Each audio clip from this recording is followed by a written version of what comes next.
When I was a kid, I would sew a lot. I knit and beaded and quilted, and every one of those kind of handcraft hobbies that you can learn as a kid, I did all of those. And I loved the word notions, thread and bobbins and needles and beads and all those little things. And at the time, I didn't really know what the business was gonna look like. I knew it was gonna involve jewelry, but I liked the idea that it was anything lovely could be a notion.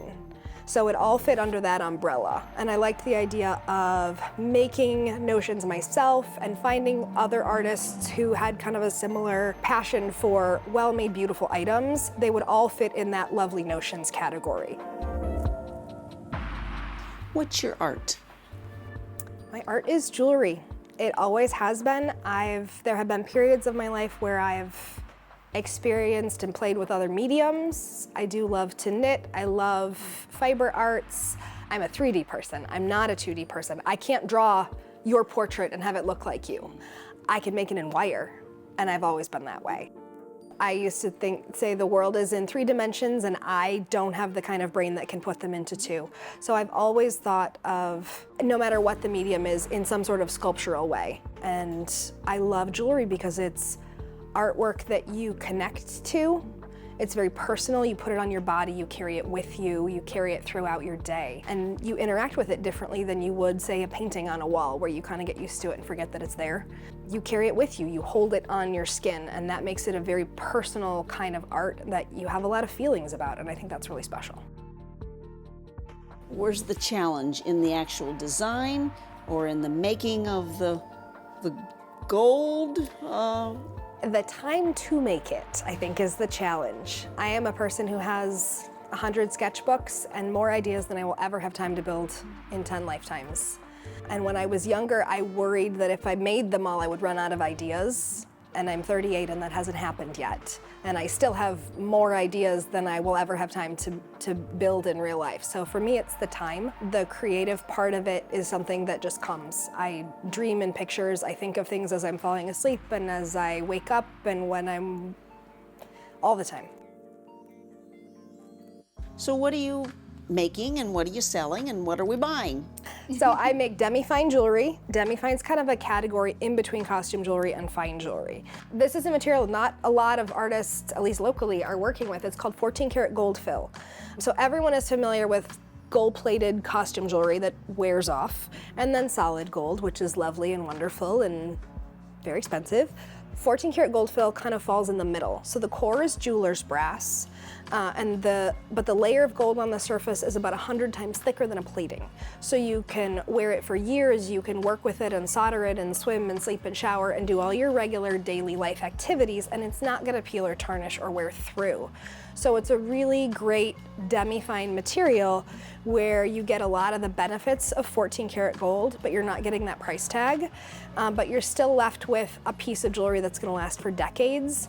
And I think it's really special that you can create an heirloom that isn't, the value isn't necessarily in how many thousands of dollars it was, but in the craftsmanship and the memories that your kids have of you playing with that jewelry. I want to make those things that live in rotation on your dresser, that make you feel special and put together and ready for your day.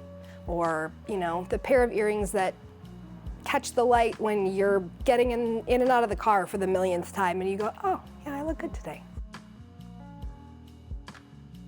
So first, I'm gonna start with just giving this piece of 14 karat gold fill wire just a really gentle arch shape.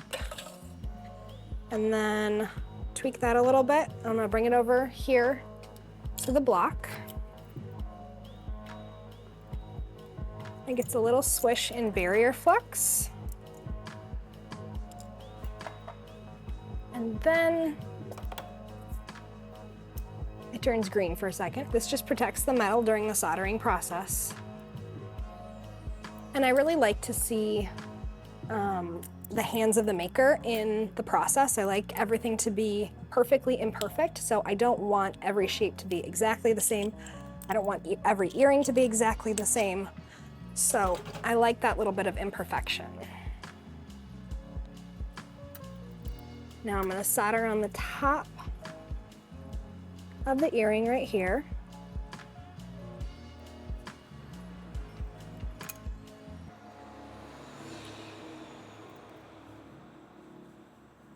This is a very finicky process, but I happen to love finicky, tiny soldering, so it works well for me. Once that's soldered on, I'm going to cool it down in a water bath right here, so give it a little quench. And then I'm going to take it back over to the anvil to give it some texture.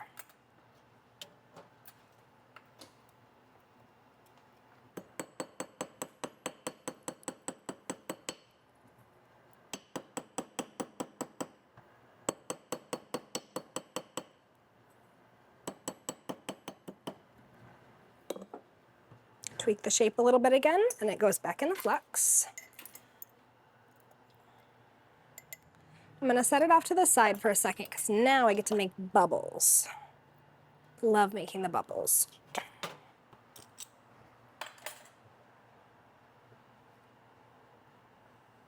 So, every one of these styles with the bubbles, every bubble is hand cut, hand melted, one by one, and then they're all attached one by one. And all these Hello Sunshine, Hello Pebble styles have become my best sellers. Which probably wasn't a great business plan because they take a lot of time, but I love making them.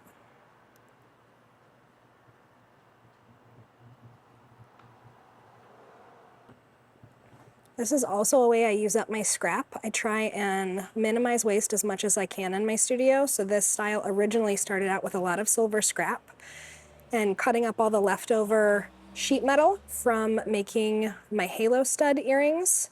So that way this doesn't have to go to a refiner. I can just reuse it here in my studio. And then I will bring the earring back over and attach these bubbles one by one.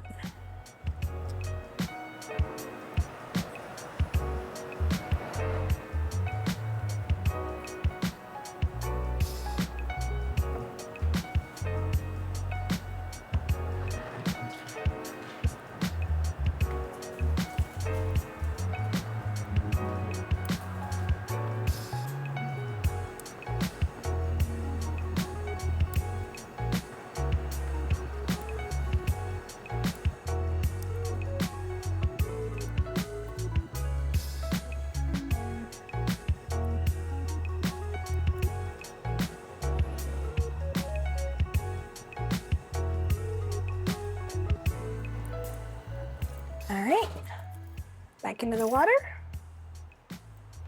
And there you have it. Those are my best-selling Hello Sunshine earrings.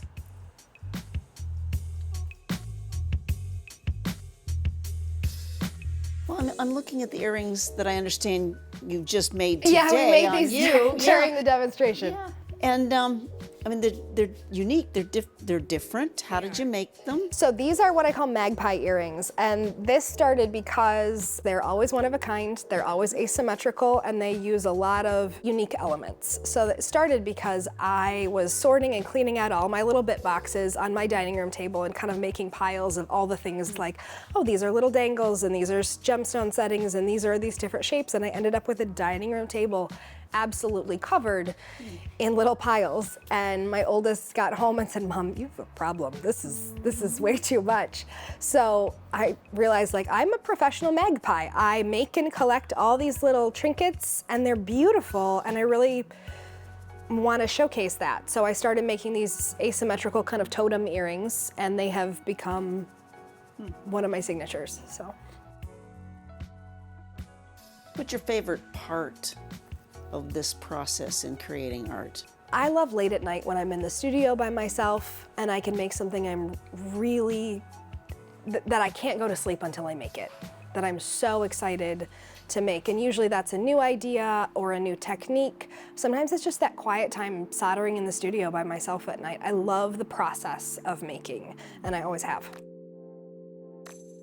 You self-disclosed that you always wanted to do this since a kid. How have your artistic skills changed over the years? I am a forever learner. I love learning new techniques. I love reading about new techniques. I love taking classes or exploring different mediums and then, seeing how they apply or how I can apply all those different skills to metalsmithing. So I have built skills since I was a little kid. Some of my best-selling bracelets use knots I learned in Girl Scouts. So it's just a lifelong process of adding skills to your repertoire, and then sometimes you don't really know where they're going to come into play. But if you find it interesting or it grabs your attention, then I think you should do what you can to learn and embrace that interest and trust that it will apply itself at some point. Bertie tells me that part of your family history is with you all the time here at the studio. It is. So I come from a line of artists and craftsmen and people who really are passionate about creating beautiful things. And my grandpa, Joe, who passed away last year, he was a woodworker for his entire life. And this was his workbench that he built in his house. So this workbench was in my grandparents' basement for my entire childhood, and when he passed away, it came to me. So I have I have a lot of his tools, and I'm really honored to be able to use that as my work surface every day. Where do we get your stuff? I'm losing track, but I think I'm selling in wholesale accounts in 44 states. I do sell wholesale online all over the country, as well as Puerto Rico and Canada. You can shop at notionsoflovely.com. Ironically enough, I'm not selling anywhere in Kalamazoo yet, so I need to figure that one out. But you can always send me a message if you're shopping online. I do offer local pickup, and I do a lot of one-of-a-kind or custom projects for people in town.